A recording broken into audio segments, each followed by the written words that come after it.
Cumprimentamos a todas as pessoas que nos acompanham em mais uma transmissão do canal Cultural OAB. As perguntas poderão ser feitas aos nossos palestrantes através do chat. A palestra de hoje é promovida pela Comissão do Meio Ambiente e falaremos sobre o tema Encontros da Agenda 2030 da ONU, ODS 12, assegurar padrões de produção e de consumo sustentável. Temos a satisfação de receber a doutora Andrea Struckel, que é advogada e diretora jurídica da ANAMA. Ela quem conduzirá os trabalhos de hoje. Doutora, uma boa noite, seja bem-vinda. A palavra é sua. Muito boa noite, Isabela. Muito boa noite a todas e todos. Estamos aqui na quinta live dos 17 encontros virtuais sobre os Objetivos do Desenvolvimento Sustentável da Agenda 2030 da ONU. E hoje, como dito no inicial, nós vamos nos focar em um ODS específico, o ODS 12, que fala de consumo e produção sustentável. Nós vamos ter a grata honra de moderar essa mesa virtual a Rejane Pieratti. Ela é especialista em ESG e representante da Frente Parlamentar Ambientalista Mista do Congresso Nacional, que é uma das entidades parceiras aqui junto com a OAB e promotora desse diálogo tão multidisciplinar e tão técnico. Estará conosco também hoje doutora Tereza Vilac, advogado da União, secretário Marcelo Manara, Marcelo é secretário de Urbanismo e Sustentabilidade de São José dos Campos, o doutor Danilo Oliveira, coordenador do Observatório dos Objetivos do Desenvolvimento Sustentável aqui da Comissão Permanente de Meio Ambiente da OAB São Paulo. Justifico a ausência da nossa querida presidente da Comissão Permanente de Meio Ambiente, doutora Rosa Ramos, que está nos representando na COP28, ali na labuta, pelas questões jurídicas atinentes ao enfrentamento da emergência climática, e também agradeço a nossa presidente da Ordem dos Advogados do Brasil, Seção São Paulo, Patrícia Vanzolini, pela oportunidade de estarmos aqui discutindo, dialogando e refletindo, e mais do que isso, colocando a mão na massa para a gente poder cuidar das cidades, cuidar do país e do planeta na agenda de sustentabilidade. Sem mais, já vou passar a palavra, então, a Regiane Pieratti, a moderadora do nosso evento hoje à noite. Seja muito bem-vinda, Rejane. Vou pedir para você ligar seu microfone. Obrigada, Andréia. Boa noite a todos e a todas.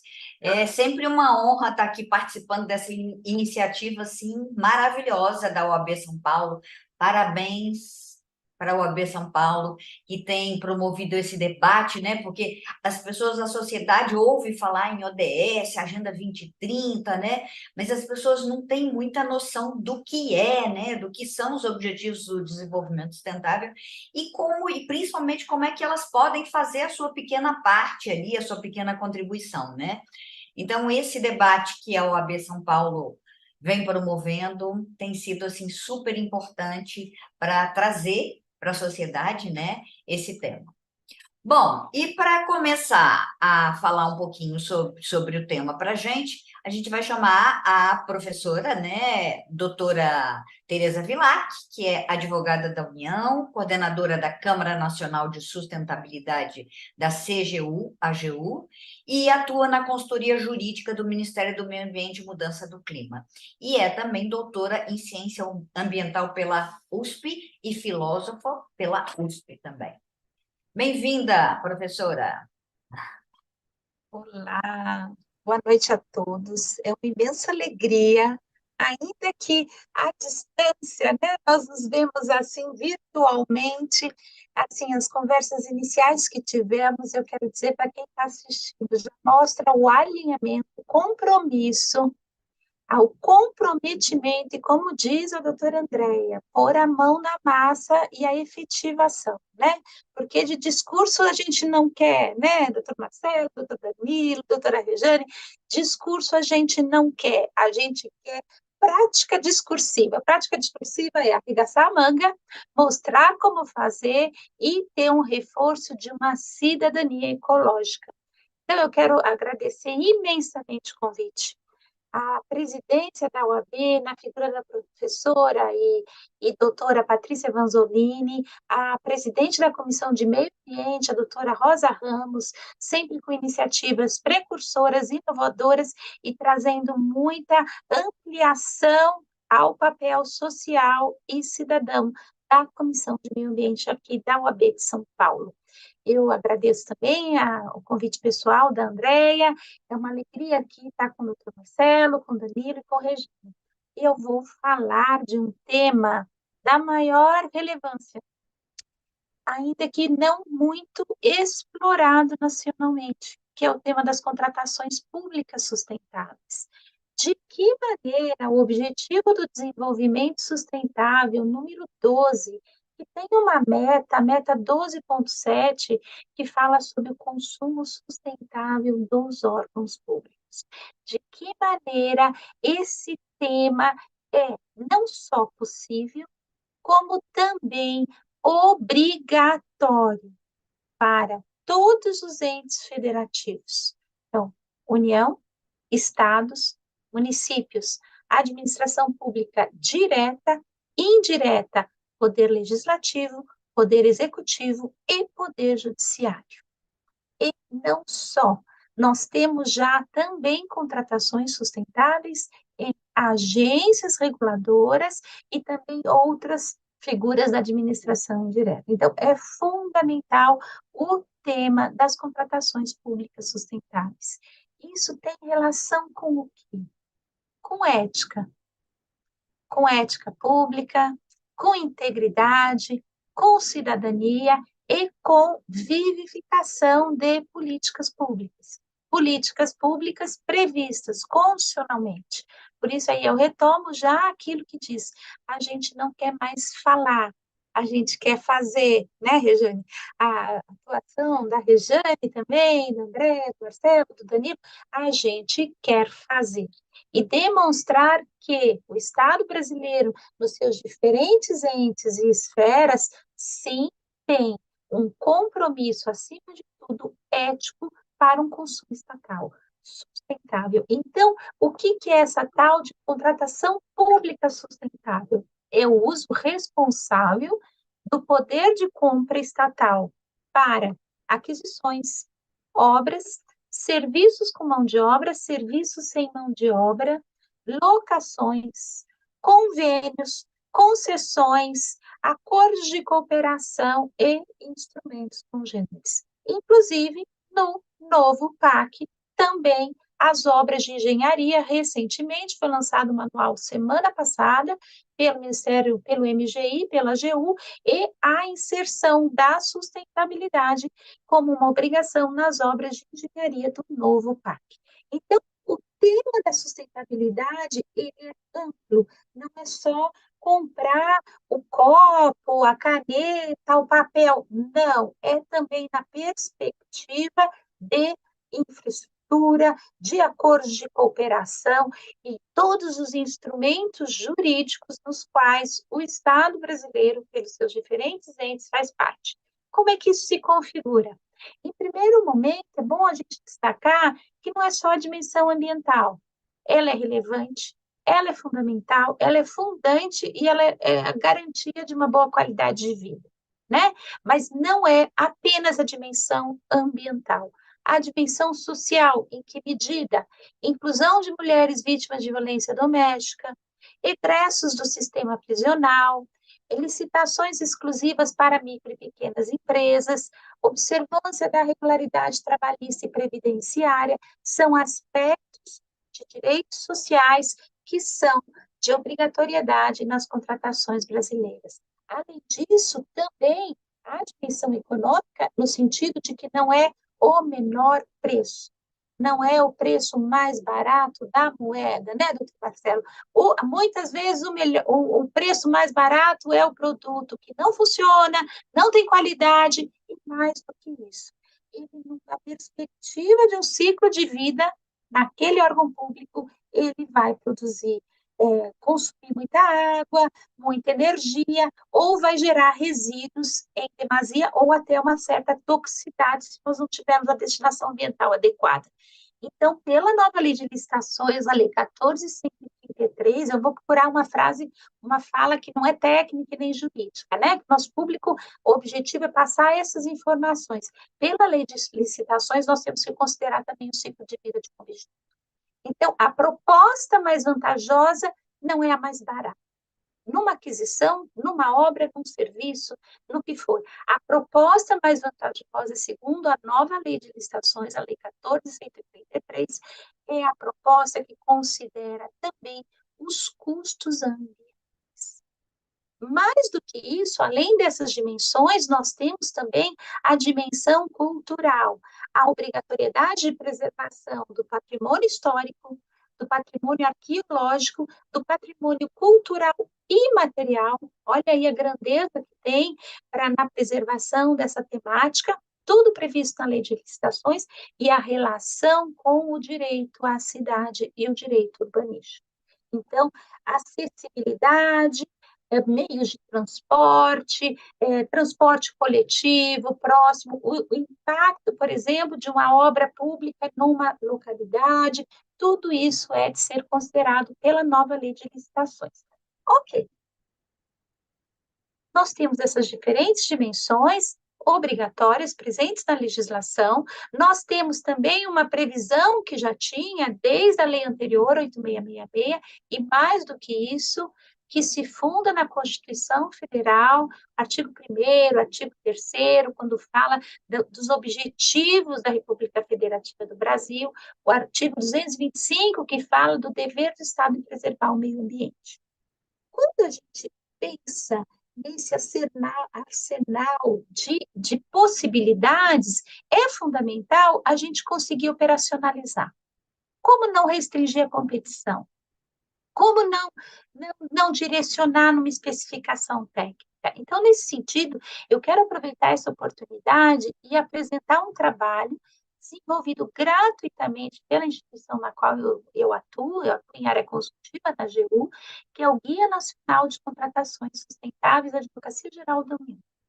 Esse material já está na sua 6ª edição, desde 2016, é um livro de licitações sustentáveis gratuito para os gestores públicos. Ninguém tem que ir lá correr atrás e gastar, o funcionário não tem que gastar o seu dinheiro. Não, a Advocacia Geral da União já tem um manual aprovado pelo Consultor Geral da União, explicando passo a passo, desde a fase de planejamento, a elaboração do edital, até a destinação dos resíduos. Esse manual tem uma parte teórica, numa linguagem acessível, numa linguagem simples, explicando em todas essas possibilidades que eu falei, de um convênio até uma obra de engenharia, com critérios de acessibilidade, critérios sociais, como fazer com segurança jurídica. Além disso, esse mesmo Guia Nacional de Contratações Sustentáveis tem uma parte específica com mais de 41 objetos contratuais, com toda a legislação nacional incidente de sustentabilidade. Não temos normas federais, estaduais nem municipais. Nós temos a legislação nacional e as redações para as cláusulas para constarem do edital. É feita uma análise jurídica por um colegiado que eu integro, e nós fazemos uma análise jurídica se é uma obrigação da contratada, se é uma especificação técnica do objeto. Tudo isso por quê, pessoal? Porque a advocacia pública tem um papel fundamental no fortalecimento do ODS 12. A advocacia pública consultiva tem um papel da maior relevância como uma atuação proativa do procurador, uma atuação que passe segurança jurídica para o gestor que esteja ali, junto com o gestor na construção dessa contratação sustentável. Eu gostaria, então, de finalizar, assim, a minha fala inicial, enfatizando que há uma previsão legal, nós temos diversos atores institucionais na temática, tribunais de contas exigindo as contratações sustentáveis. Eu estou participando de um grupo de trabalho agora no TCU, que nós estamos sugerindo inserções do ISD nos relatórios de auditoria que vão ser, a partir do ano que vem, encaminhados aos órgãos federais pelo Tribunal de Contas da União. Então, nós temos a Advocacia da União, nós temos as procuradorias municipais, nós temos os gestores que fomentam também essas políticas nos seus municípios, nas suas cidades, e nós temos também, principalmente, um dever que ele é ético, relacionado com transparência, com uma cidadania ecológica das instituições e com integridade pública, no modelo de governança pública que seja sustentável também. É isso. Muito obrigada, Regiane, estou aqui à disposição e para ouvir os demais colegas. Obrigada, Tereza. Então, é tão importante, né, as compras públicas sustentáveis, porque o poder público, né, como eu acho que é o maior consumidor de todos, né, ele tem que dar o exemplo. Então, como é que a gente muda, né? A doutora Tereza falou ali. Então, a gente não tem mais que falar. Chega de discurso, né? O importante agora é o placar, é o que a gente vai conseguir fazer nesses 7 anos. Não são mais 7, são 6 agora, né? Nesses 6 anos, é o que a gente vai conseguir fazer e colocar nesse placar durante esses 6 anos, né? Então, como é que a gente faz? A gente faz escolhendo, né? E o poder público podendo legalmente escolher fazer compras públicas sustentáveis, a gente está mudando quem produz, né? Então, quem produz já vai produzir de uma outra forma, porque, olha, eu só vou conseguir vender se for assim. O meu maior comprador agora já coloca esses requisitos, né? Então, e isso vem acontecendo até para a sociedade, até para o consumidor final, né? Que, primeiro, eu costumo falar sempre para os meus alunos também, vem cá, vocês sabem qual é o primeiro atributo desejável de um produto? Primeiro e segundo? Preço e qualidade, né? E o terceiro? Aí fica todo mundo pensando assim, qual será o terceiro? O terceiro, cada vez mais, é esse desempate ambiental, né? Que eu faço alguma coisa, as pessoas acham que não podem fazer muita coisa, eu posso fazer. Quando eu escolho um produto que é sustentável, eu já estou dizendo para aquela empresa, olha, muda o seu padrão aí, porque senão você não vai ter cliente, né? Então, essa é a nossa pequena forma de fazer alguma coisa, e o poder público fazendo essa grande mudança, né? Parabéns pelo trabalho, tá, gente? Bom, obrigada, doutora Tereza. Vamos chamar, então, agora para falar um pouquinho o Marcelo Manara. O Marcelo é engenheiro agrônomo pela Unitai, é pós-graduado e gestor ambiental pela Unicamp, foi assistente técnico do Ministério Público, conselheiro do Consema São Paulo e CONAMA desde 2017, é secretário municipal de Urbanismo e Sustentabilidade de São José dos Campos, onde coordenou os trabalhos para o novo plano diretor, novo zoneamento e novo código de obras. Negociou os licenciamentos ambientais da Via Cambuí, Arco da Inovação e Linha Verde, e implantou importantes projetos como o Observa e Arboriza SCJ, São José dos Campos, contribuindo para a cidade ter sido reconhecida como a primeira cidade inteligente, resiliente e sustentável do Brasil, além de 4 anos seguidos como The Cities of the World pela FAO-ONU. Sob seu comando, a Sala do Empreendedor atingiu recorde nacional para abertura de empresas em menos de 24 horas. Desde março de 2023, assumiu a presidência do CEIVAP, Comitê de Integração do Paraíba do Sul, que congrega 7 comitês afluentes em São Paulo, Minas Gerais e Rio de Janeiro, 184 municípios, e responsável pelo abastecimento de cerca de 30 milhões de habitantes em 3 regiões. Bem-vindo, Marcelo. Obrigado, doutora Rejane, é um prazer estar aqui com vocês, mas me permita incluir uma coisa muito importante aí nesse resumo de currículo como diretor da NAMA, né, André?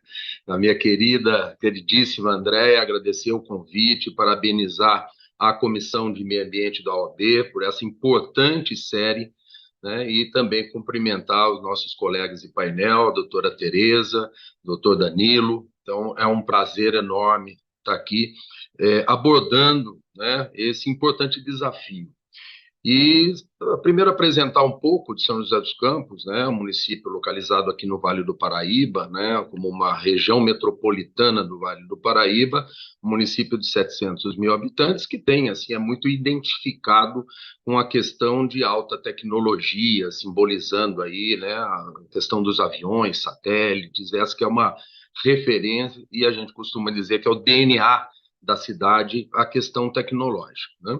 Então, é importante dizer que essa jornada começou em 2017, onde, ao assumir, né, para um novo mandato, o então prefeito, hoje vice-governador Felício Ramute, unificou, né, várias estruturas, reduzindo as secretarias de 23 secretarias para 14, e promoveu essa união, né, do urbanismo e sustentabilidade. Isso, obviamente, se mostrou no início, né? Teve uma grita generalizada dos ambientalistas, alegando um retrocesso, uma perda de status, uma vez que não era mais somente, exclusivamente uma Secretaria de Meio Ambiente, mas se mostrou muito oportuno justamente porque os desafios dessa nova estrutura tinha uma grande meta, a discussão do plano diretor da cidade, em 2018, né? Então, ao unificar o urbanismo com a sustentabilidade, e é preciso dizer, São José dos Campos sempre teve, né, um reconhecimento muito forte, sempre teve uma estrutura da Secretaria, então Secretaria de Planejamento Urbano, como uma referência nacional. A qualidade urbanística de São José dos Campos é bastante reconhecida. Então, era uma secretaria forte.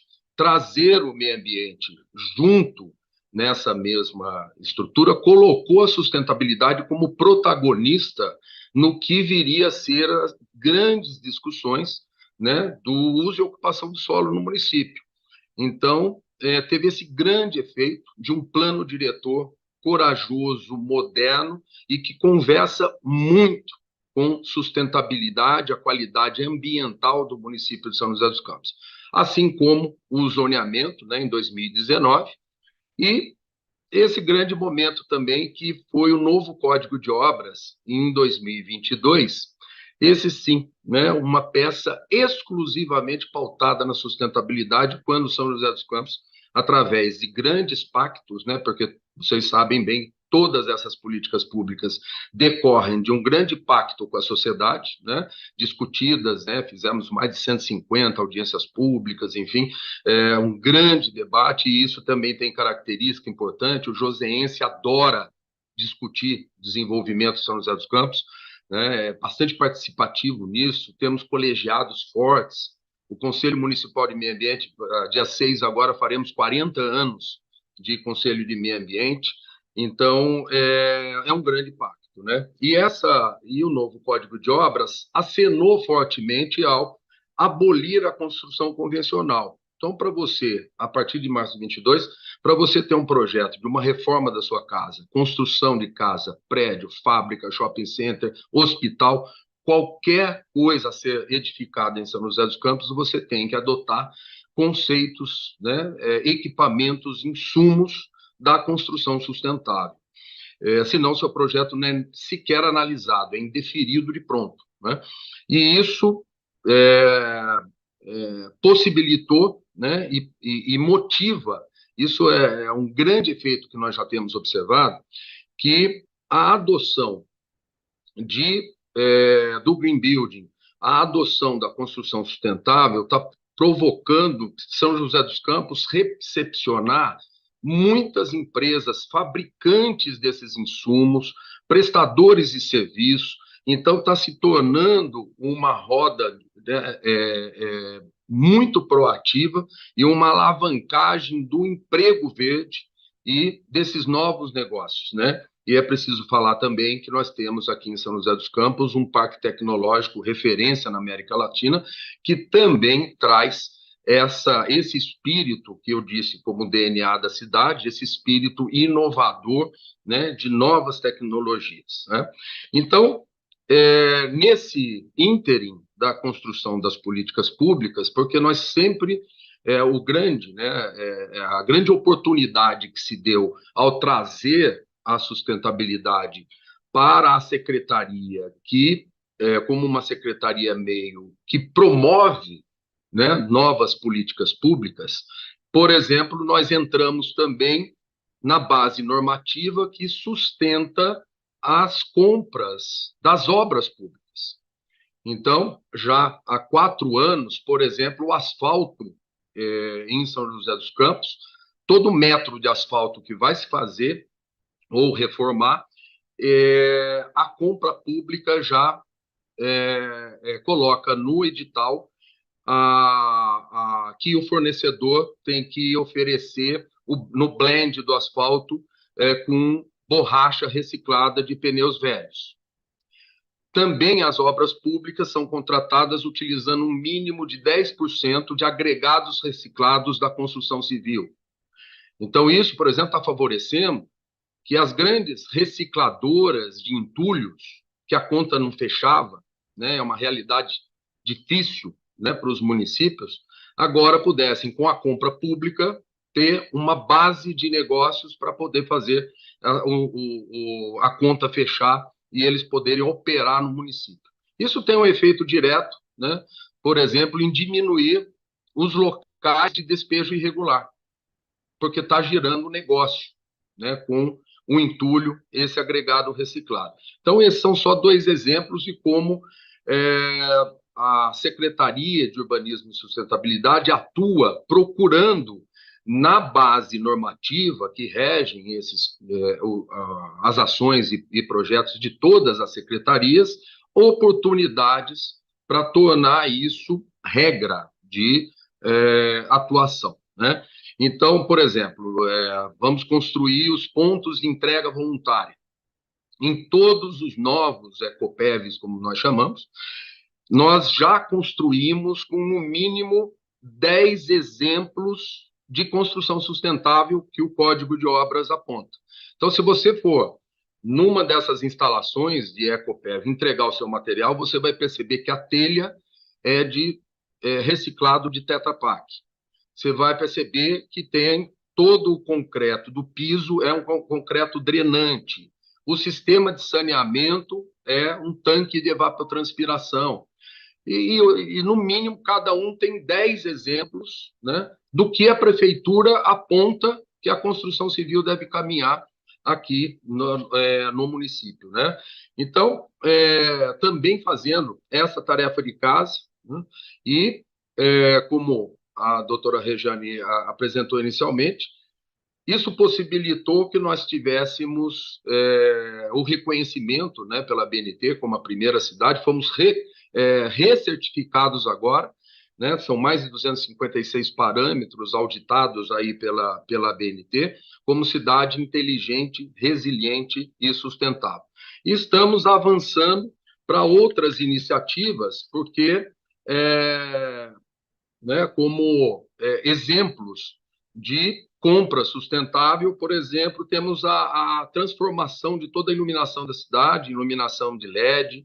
Agora nós temos um grande desafio também, de uma maneira disruptiva, para trazer a eletromobilidade para todo o transporte público na cidade. Estamos fazendo agora uma licitação para a compra de 430 ônibus elétricos. Implantamos um corredor exclusivo de transporte público, que é a linha verde, que já opera exclusivamente com ônibus metronizados elétricos. Agora nós estamos inaugurando a fazenda fotovoltaica que vai abastecer de energia, né, os prédios públicos e também esse futuro sistema de transporte. Já temos em operação uma usina termoelétrica do biogás do aterro. Então, são iniciativas que a prefeitura apresenta para a sociedade que, olha, as políticas públicas induzem a isso, mas nós estamos fazendo também essa tarefa de casa, né? Então, acho que o meu tempo também já está se estendendo. Vou falar um pouco das dificuldades, né? Então, isso que a doutora Tereza bem falou, que são, né, são as novas leis e as questões mandatárias para as compras públicas, mas ainda nós temos, os municípios têm uma grande dificuldade que é do convencimento de que, olha, comprem, né? Eu fiz 2 grandes encontros aqui com a participação do Tribunal de Contas.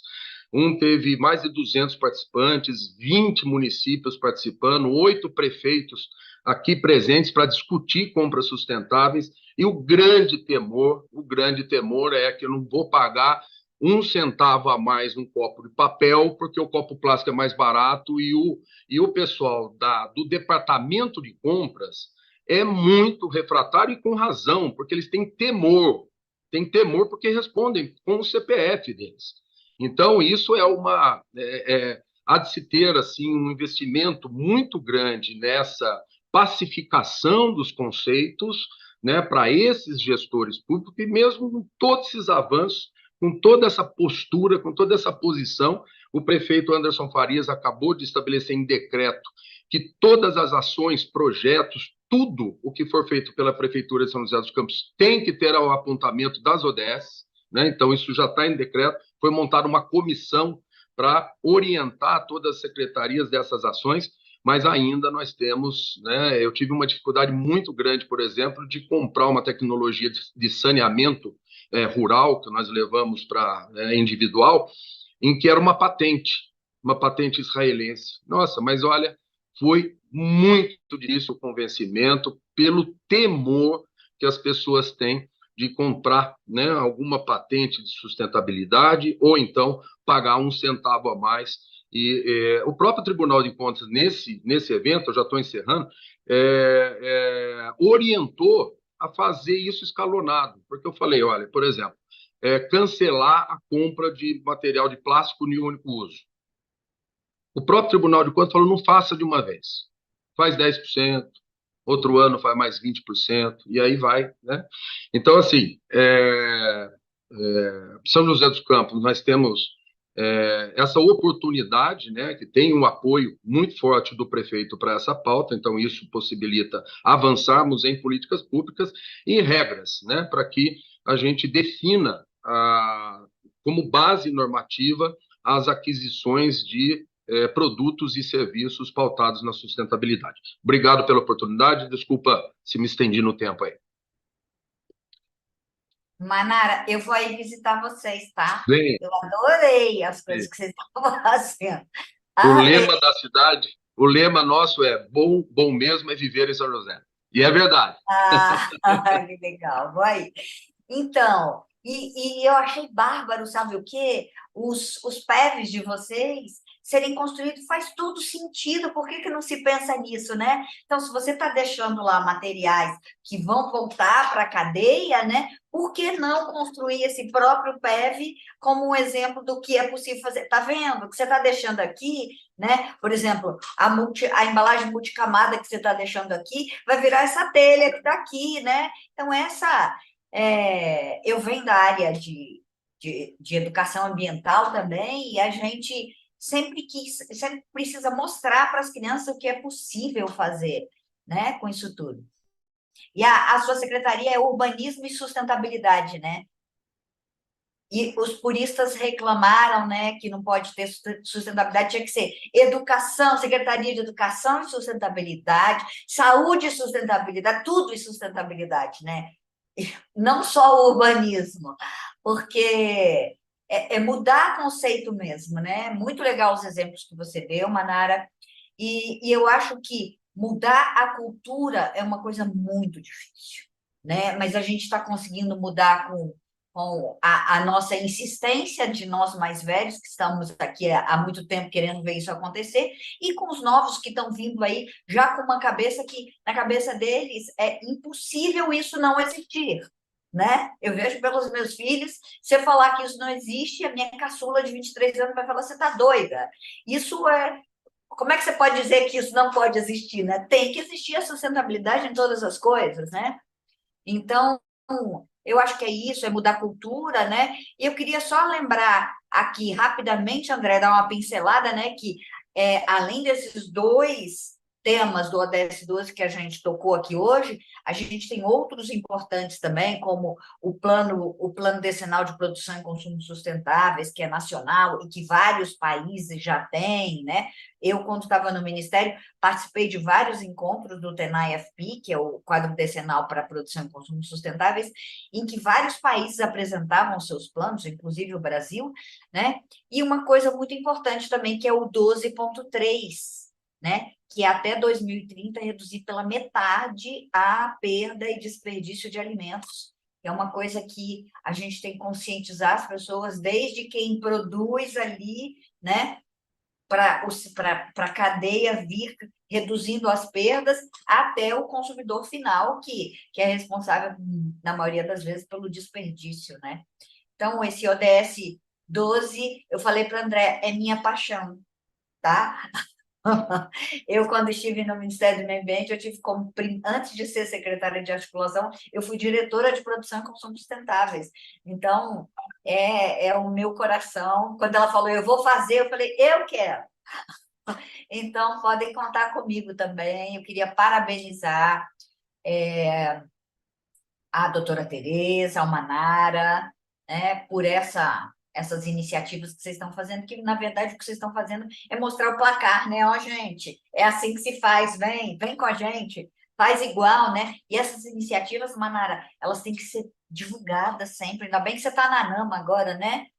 Divulgadas sempre para que elas sejam replicadas, senão não fazem sentido, né? Então, obrigada a todos vocês. Obrigada, Andréia. Obrigada, doutor Danilo. Eu vou passar para você agora, Andréia, para tocar. Andréia ou doutor Danilo que vão Já encerrar? passo para o doutor Danilo fazer as considerações dele. Muito obrigada, Regiane, Marcelo e Tereza. Boa noite a todos, em especial a nossa moderadora, a doutora Regiane, a doutora André Struckel, né? Foi muito produtivo ouvir a doutora Tereza Velac Pinheiro, o doutor Marcelo Pereira Manara, trazendo as suas experiências, né? A doutora Tereza trouxe um instrumento muito importante, que é esse guia da AGU. Eu confesso que, infelizmente, eu não o conhecia, mas aqui a minha curiosidade, né, acadêmica me fez aqui dar uma passada de olhos no sumário. É um material muito importante que eu faço questão de deixar o registro aqui, que eu divulgarei entre os meus alunos, porque eu pude perceber num curto espaço de tempo que foi um material elaborado com muito carinho, que vem bem ao encontro do que nós defendemos aqui, né? Compartilho desse amor que a doutora Regiane disse que tem pelo ODS 12. Eu entendo que a questão desse padrão necessário, né? Um padrão responsável de produção e consumo são algo extremamente importante, né? E também, no mesmo sentido, foi também muito importante esse testemunho, esses vários testemunhos, não é, que o Dr. Marcelo trouxe para nós, porque, de fato, tão importante quanto a divulgação da agenda, eu acredito que é o compartilhar boas práticas. Esse acho que é um dos grandes desafios, né? Quais são as boas práticas, né? Quais são os cases de sucesso que nós podemos seguir? E, como disse a doutora Regiane, também visitarei São José dos Campos, né? Quero ver em loco algumas dessas ações, né? Então, agradeço novamente, doutora Regiane, doutora Andréa, não essa parcerona, né? Sempre um prazer aprender com a doutora. Agradeço ao doutor Marcelo, doutora Tereza, em nome da Isabela, colaboradora da OAB. Agradeço a todos os funcionários, né, que são responsáveis por esses eventos acontecerem. Se eu não me engano, doutora Andréa, me corrija se eu estiver errado, essa é a última live desse ano, né? Agora já estamos aí em dezembro, as nossas atenções já começam a se voltar às reuniões de fim de ano, ao Natal, né, ao Réveillon.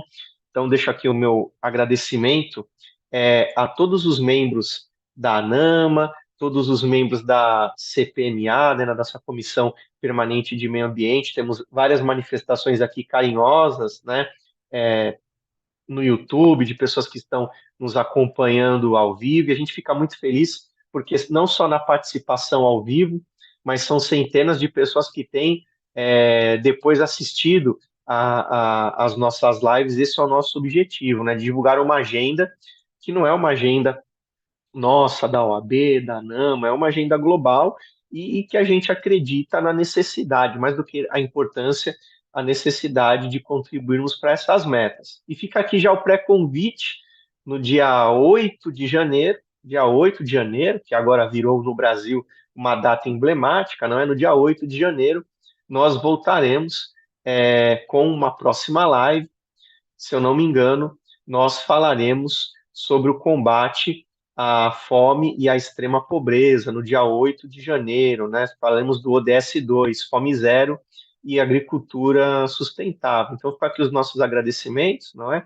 A nossa presidente Patrícia Vanzolini, toda a diretoria, doutora Rosa Ramos, não é? E, se estiver tudo certo, doutora Andréia, dou por encerrado o evento de hoje, agradecendo mais uma vez a Rejane, o Marcelo, a Tereza e a todos que nos acompanham. Muito obrigada. Boa noite para todo mundo.